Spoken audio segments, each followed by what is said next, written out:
చూస్తున్నారు SP technology Telugu. దయచేసి మా యూట్యూబ్ ఛానల్ సబ్స్క్రైబ్ చేయండి, సపోర్ట్ చేయండి. ఇదివరకు అయితే ఎవరు సబ్స్క్రైబ్ చేయలేదు, దయచేసి సబ్స్క్రైబ్ చేసి సపోర్ట్ చేయండి.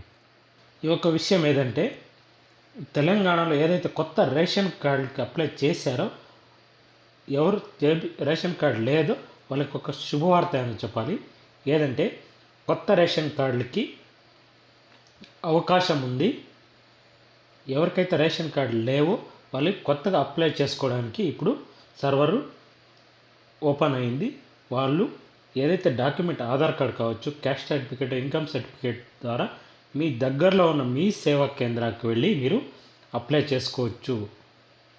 కొత్త రేషన్ కార్డులకి సర్వర్ ఇప్పుడు ఓపెన్ అయింది.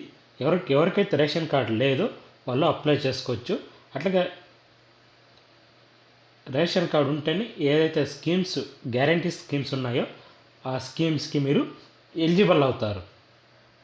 కాంగ్రెస్ ప్రభుత్వం ఆరోగ్యశ్రీ పథకం 10 లక్షల రూపాయల వరకు పెంచింది.